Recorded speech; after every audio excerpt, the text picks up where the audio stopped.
दर्शन करने आते हैं तब पहले कौन से दर्शन करना चाहिए इधर पहले आके? दर्शन आप जैसे अभी आए ना, आपने वहाँ 11 खंड के ज्योत के दर्शन कर लिए ना। हाँ। आपने सब दूर के दर्शन कर लिए। अच्छा। आप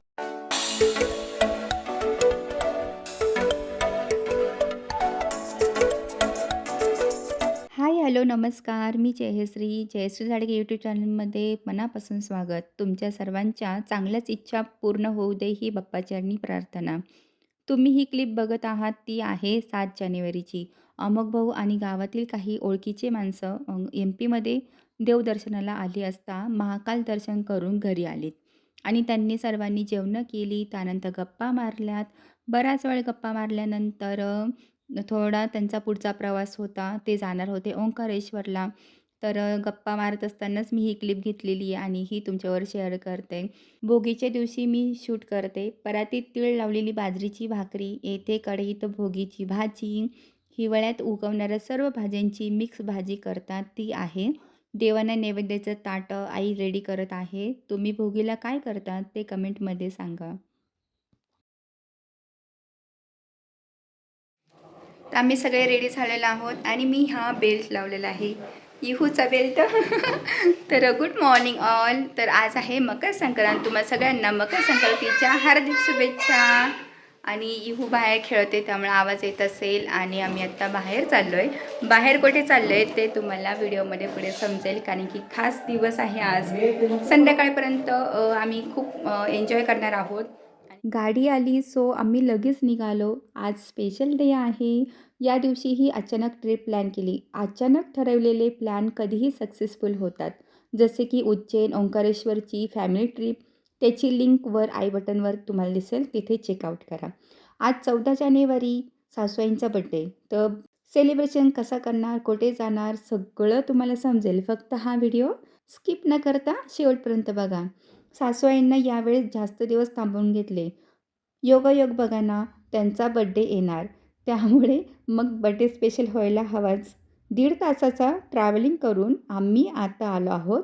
ज्या मनगटात बळ, बुद्धी आणि चातुर्य आहे, तो स्वकर्तृत्वावर लोकाभिमुख राजा बनू शकतो, असा संदेश देणाऱ्या व ज्यांच्या कृतिशील कार्याचा उल्लेख भारताच्या इतिहासात सोनेरी अक्षरात केला जातो, अशा लोकमाता पुण्यश्लोक अहिल्याबाई होळकरांच्या साम्राज्यात.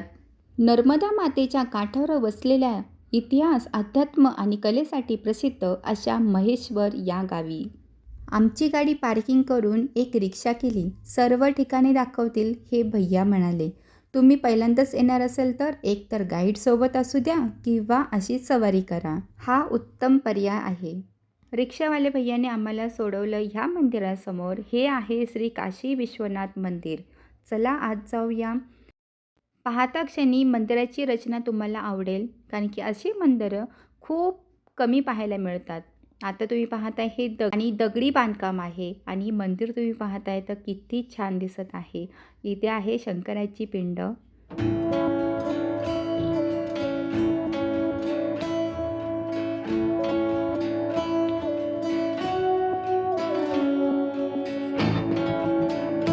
या मंदिरातूनच नर्मदा नदीचे पात्र दिसेल.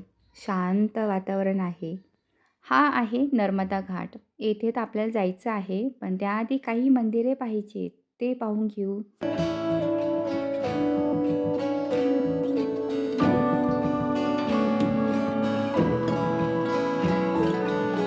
किती कलरफुल मंदिर आहे. तर हे आहे राजराजेश्वर मंदिर. तर रिक्षावाले भैया म्हणाले आम्हाला की या मंदिरामध्ये तुम्हाला 11 अखंड दिवे जळताना दिसतील. तर तेच बघण्यासाठी मी कॅमेरा ऑन केला, पण पंडितजी म्हणजे पुजारी म्हणाले नॉट अलाउड. पण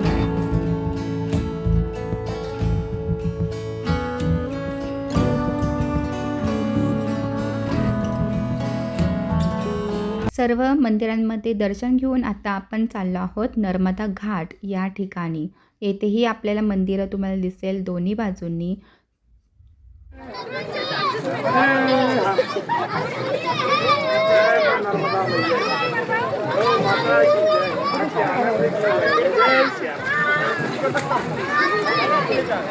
हे हिला पंकज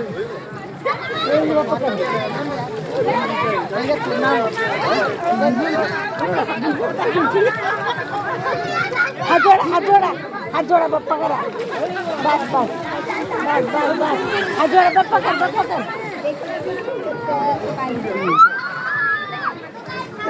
हात जोडा ना.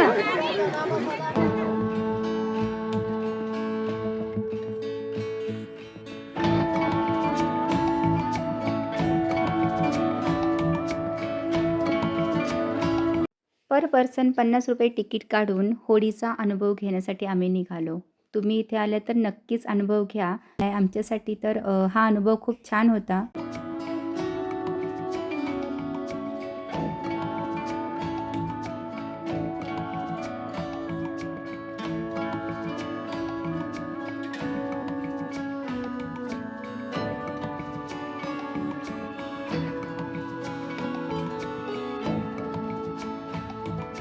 आणि ही इकडं आहे श्रीदेवी अहिल्याबाई होळकर राजवाडा प्रवेशद्वार. चला आता आतमध्ये बघूया काय काय आहे. आणि पहिल्यांदाच आल्यामुळे ना मला पण सांगता येणार नाही नक्की कन्फर्म माहिती. हो पाणी इहूला प्यायचं आहे पाणी.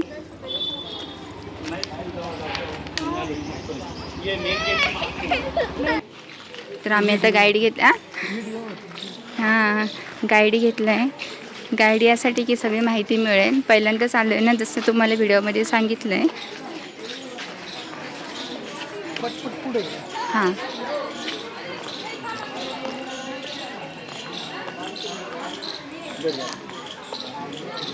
आई सावलीत बसायचे. जैसे बुजुर्ग लोग महाराष्ट्र से थे,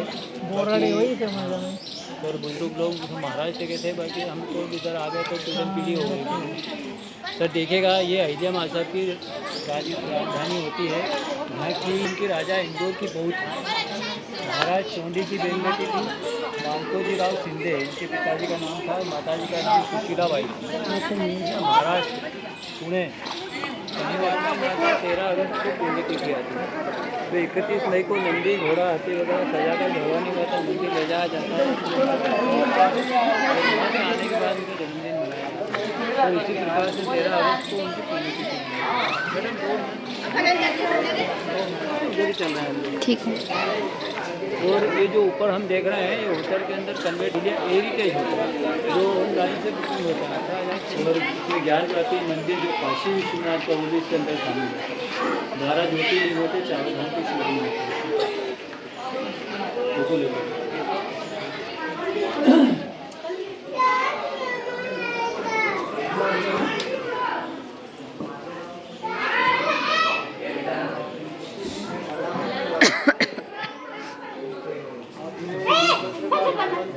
देखा होगा दिलपत्र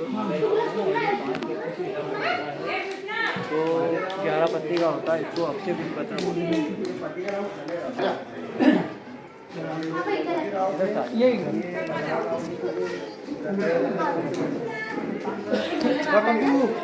अहिल्या माँ साहब की राजगादी होती है, जिसको बादशाह जगाते समय उन्होंने सारा शिव अर्पण किया था.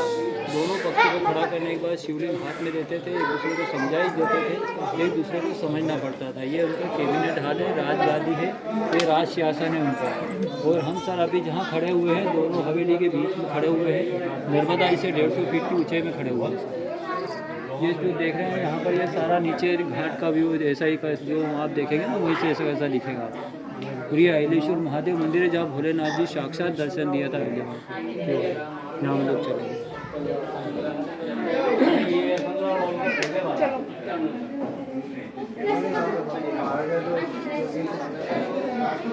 होता है. यहाँ से सुबह बोटिंग सी माता को जल चढ़ाते हुए सूर्य भगवान को नर्मदा जी के दर्शन होते थे. सामने देखेंगे तो नर्मदा जी, सामने नर्मदा जी के दर्शन होते हैं.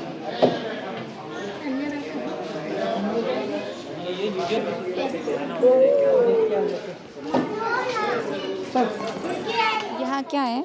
ये इधर सोने का झूला होगा. सोने का झूला.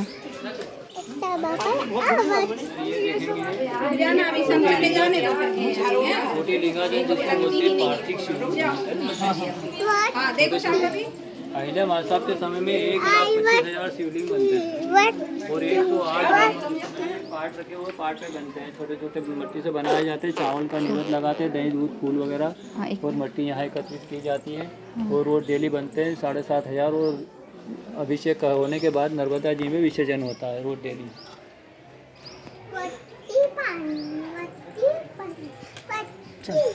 चल पाय पाय पुढे देखेंगे इस नगरी का नाम था महिष्मती। काल्पनिक नाम महिष्मती होता है। अहिल्या माता ने सारा शिवोपन किया था। पारेश्वर बीच मंडेश्वर और महेश्वर तीनों को मिला के महिष्मती से महेश्वर अहिल्या माता ने जब ये गाँव किया था हैदराबाद से उनको बुलाया था, साड़ी का यूज किया था। वो महेश्वर साड़ी जो काटन से बनाई जाती है। अहिलेश्वर महादेव मंदिर, अच्छा, नीचे अहिलेश्वर महादेव ऊपर ओंकारेश्वर, ये 2 पार्टीशन में बना हुआ है। और यहाँ पर भगवान विष्णु के 10 अवतार है। जब जब विपदा पड़ी थी भगवान ने अवतार लिए, ठीक है। तो पहला अवतार है मत्स्य अवतार, दूसरा है कच्छप अवतार, तीसरा है बरा अवतार, चौथा है नरसिंह अवतार, 5वां है वामन अवतार, 6वां है परशुराम, है ना, 7वां है राम, 8वां है कृष्ण, 9वां है विठ्ठल। क्या बोलते हैं आप? पांडुरंग बोलते हैं क्या? पांडुरंग विठ्ठल दोनों भी। और 10वां है कल्की का, 10वां कल्की का अवतार है। कल्की अभी आया नहीं है, कल्की की छाया चल रही है। कल्की जब आएगा उस समय घोर कलयुग रहेगा। कल्की की आयु है 4,32,000 साल की आयु है। अभी 5,500 वर्ष हुए हैं कल्की को। अभी पहले चरण में आदमी की हाइट थी 32 फीट थी। अभी कितनी है? 6 फीट है ना। अब जब कलयुग आएगा, अभी छाया चल रही है, कलयुग की छाया 5,500 साल हुए हैं। कल्की की छाया को 5,500 वर्ष हुए हैं। जब कल्की आएगा उस समय इंसान की 2.5 से 3 फीट की हाइट रहेगी और 12 से 14 साल की आयु रहेगी। उधर नीचे राजराजेश्वर मंदिर है, यहाँ पर शस्त्र अर्जुन का मंदिर है। सामने जो मंदिर है 2 रूप में, नीचे वाला उनका साधारण रूप है, ऊपर वाला विराट रूप है। नर्मदा मैया अमरकंटक से निकलती है, समुद्री खाई गुजरात में जाकर समाप्त। नर्मदा मैया शिवपुत्री होती है, अखंड कुमारी होती है नर्मदा। सहस्त्र भाव जिनकी 1000 भुजा होती है। माँ नर्मदा जी कहते हैं कि मैं आपसे शादी, माँ नर्मदा जी कहते हैं कि ठीक है आपकी शादी मेरे को चाहिए, धारा बन के आऊँगी आप मेरे को रोक लेना। धारा का मतलब समझ बाहर आता है।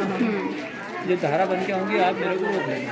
माँ नर्मदा जी जब धारा बन के आती है, सहस्त्र भाव अपने 1000 भुजा का प्रयोग करके माँ नर्मदा जी को विष्णु का अवतार। नर्मदा मैया शिवपुत्री होती है, 7 धारा के अंदर चीरते हुए निकल जाती है, जिसको बोलते हैं सच धारा गए। सच धारा गए बोट से जाएंगे तो 1200 रुपये लगेंगे, गाड़ी से जाएंगे तो 6 किलोमीटर। गाड़ी है ना, गाड़ी से जाएंगे, जिसको बोलते हैं सच धारा। वहाँ छोटे से शिव मंदिर में रावण पूजा कर रहे थे, ये बेटी बनता है। रावण पूजा कर रहे थे तो रावण की पूजा की सामग्री बहने लगी। जब पानी रोका, पूजा की सामग्री बहने लगी। ये रुका तो पूजा की सामग्री जब देने लगी तो रावण गरज नहीं करने लगा था मेरे से ऐसा ज़्यादा कोई बलवान, क्योंकि रावण से ज़्यादा कोई बलवान था ही नहीं। बाली को गुस्सा आया था, बाली ने वहाँ से रावण को कांख में दबाया था, घोड़सवार में ले जाकर कैद किया था, जिनको 6 महीना बंदी बनाया था। परशुराम जी ने छोड़ा। परशुराम जी के पिता जगदम्बी ऋषि, उनके पास में कामधेनु गाय होती है, उनके गुरु होते हैं। वो कहते हैं कि जगदम्बी ऋषि आज के सत्यवादी राजा थे। उनके गुरु ने कहा कि ये आज भी सत्य पे कायम है या नहीं। उनका सत्य लेने के लिए उन्होंने कहा कि हमको 1 घंटे के अंदर 1000 ब्राह्मणों का भोजन चाहिए। उन्होंने कहा गुरु जी मिलेगा। उन्होंने 1 घंटे के अंदर सारे ब्राह्मणों का भोजन करवाया। ब्राह्मण लोग भोजन करके चले जाते हैं। जगदम्बी ऋषि उनके आश्रम में चले जाते हैं। जगदम्बी ऋषि उनके आश्रम में चले जाते हैं। ये शस्त्र भाव विष्णु का अवतार है। ये भेद बदल कर जाते हैं। जो कामधेनु गाय होती है उनके आश्रम में गाय चुरा कर ले जाते हैं। जब सुबह जगदम्बी ऋषि जगते हैं, गाय देखते हैं आश्रम में नहीं होती है, तो इनके आश्रम पे जाते हैं, शस्त्र भाव के आश्रम पे जाते हैं। तो ये इनको वध कर देते हैं, मार देते हैं। जगदम्बी ऋषि को मार देते हैं। जब परशुराम जी को मालूम पड़ता है कि परशुराम जी ने 21 बार क्षत्रियों का विनाश किया, ये पृथ्वी के ऊपर 21 बार क्षत्रियों का विनाश किया। इनका दोनों का युद्ध होता है। शत्रु भाव का परशुराम जी का युद्ध होता है। परशुराम जी मारने के लिए प्रस्ताव उठाते हैं कि ते प्रभु मेरे को मार तो दोगे, आपके विष्णु चक्र का क्या हो। इनको मारते नहीं हैं। इनकी 1000 भुजा में से 996 भुजा इनकी काट देते हैं। इनकी 4 भुजा होती है। जब युद्ध लड़ते हैं तो 1000 भुजा होती है, युद्ध समाप्त होने के बाद वापस 4 भुजा होते हैं। नीचे वाला साधारण रूप है, ऊपर वाला विराट रूप जो आप देख के आ रहे हैं। वहाँ 11 अखंड जो जल रही है, जो त्रेता युग से जलती आ रही है। राम अवतार हुआ था उस समय का मंदिर है, और भगवान परशुराम जी ने शिवलिंग की स्थापना की, उस समय का मंदिर है। इसको बोलते हैं शस्त्र अर्जुन राजेश्वर मंदिर, है ना। इधर सूर्य भगवान का मंदिर है सामने, आगे गणेश जी का मंदिर है, उसके बाद में लक्ष्मी जी का मंदिर है सामने, इधर विष्णु भगवान का मंदिर है, बीच में राजराजेश्वर महादेव है। इधर शस्त्र अर्जुन का मंदिर है, उधर रामदत्त मंदिर है। अभी जब यहाँ दर्शन करने आते हैं तब पहले कौन से दर्शन करना चाहिए इधर पहले आके? दर्शन आप जैसे अभी आए ना, आपने वहाँ 11 अखंड के ज्योति के दर्शन कर लिए ना, हाँ। आपने सब दूर के दर्शन कर लिए। अच्छा। आप 12 ज्योतिर्लिंग विश्व में आप 12 ज्योतिर्लिंग नहीं जाओगे ना, तो यहाँ के आपने दर्शन कर लिए ना, आपके सारे दर्शन जो है पुण्य हो। एक महेश्वर एक इस नगरी है, जो माँ देवी अहिल्या माँ साहब के दरबार में के हजारों लाखों लोग पढ़ रहे हैं। इस नगरी के अंदर हजारों लाखों लोग पढ़ रहे हैं, क्योंकि इसका माँ का वरदान है, ये भूखा सुलाती है, भूखा नहीं उठाती है। सबको देती है, जिसके जैसे है ना वैसे सबको देती है, कोई खाली नहीं जाता। क्या आप भी यानी कोई भी आशा लेके आए तो आप भी कोई खाली नहीं जाते है ना। हमने हमारे आत्मा से कुछ भी बोल जाए भगवान हमारा कुछ ऐसा है वैसा है, तो वो भी इंसान खाली नहीं जाता। ये दरबार ही ऐसा है। ठीक है। त्यानंतर आम्ही आलो शिवदत्त धाम या ठिकाणी, आणि तुम्ही पाहताय परिसर किती मोठा आहे आणि इथे खूप पर्यटक ट्रिप करून येत असतात. आणि पुढे तुम्ही मूर्ती पाहाल ना तर तुम्हाला आठवेल नारायणपूर दत्त मंदिर, सेम त्याची प्रचिती इथे येते. चला आता आपण आलो आहोत सहस्रधारा, जे की आपल्याला आपल्या गाईडनी सांगितलेली होती ती स्टोरी. तर ही आहे सहस्रधारा. समोर जे तुम्हाला दिसतंय खूप धारा अशा निघालेल्या आहेत. एका नदीमधून अनेक धारा निघाल्यात, म्हणून त्याला नाव पडलंय सहस्रधारा.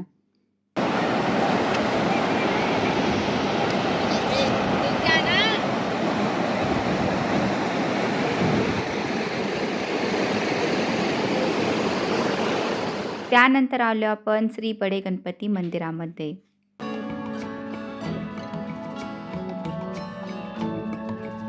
एवढे सगळे ठिकाणे पाहता पाहता संध्याकाळ कधी झाली कळलंच नाही. तरीही अजून एक ठिकाण पाहायचं आहे, तुम्हाला पुढे गेल्यात दिसेलच. हे आहे श्री कालेश्वर धाम. स्वयंभू असं हे मंदिर आहे आणि येथे नियम आहे की बेल्ट काढून दर्शन घ्यायचं आहे. आणि त्यानंतर आम्ही गेलो एका दुकानात. महेश्वरी या ठिकाणी आलो आणि महेश्वरी साडी घेतली नाही असं होऊ शकत नाही. आणि आईंसाठी हे बड्डे गिफ्ट आहे. ही मोठी ट्रिप आणि ही एक साडी, महेश्वरी साडी घेतलेली आहे. आई तुम्हाला वाढदिवसाच्या हार्दिक शुभेच्छा आमच्याकडून. आणि तुम्हीही महेश्वरला येत असाल ना तर नक्कीच महेश्वरी साडी खरेदी केल्याशिवाय जाऊ नका.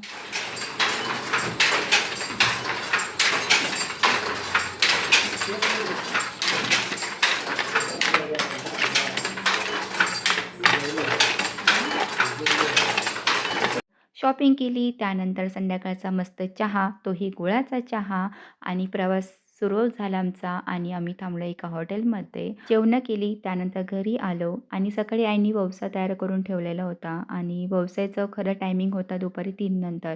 आणि आम्ही आता फिरायला आलो, त्यामुळे संध्याकाळीच येऊन हे करणार होते. मग एवढा उशीर झाला तरीही म्हटलं चला आता ववसायचं तर आहेच. मग पूजा केली, त्यानंतर सुगडे धुवून त्यांना हळद कुंकू लावले, नंतर ववसा भरला, त्यामध्ये देवांना ववसा दाखवला आणि तुळशीला ववसा दाखवला. अशा पद्धतीने आजचा हा दिवस आम्ही एन्जॉय केला आहे खूप. बर्थडे स्पेशल असं आमचा हा ट्रिप ब्लॉग तुम्हाला नक्कीच आवडला असेल. आवडला असेल तर लाईक करा, शेअर करा आणि सबस्क्राईब करा नवीन असाल तर. आणि कमेंट करायला विसरू नका. चला भेटूया पुढच्या व्हिडिओमध्ये अशाच एका नवीन व्हिडिओमध्ये. तोपर्यंत सर्वांनी काळजी घ्या, हसत राहा, लाईफ एन्जॉय करत राहा आणि स्वतःवर प्रेम करत राहा. Bye bye.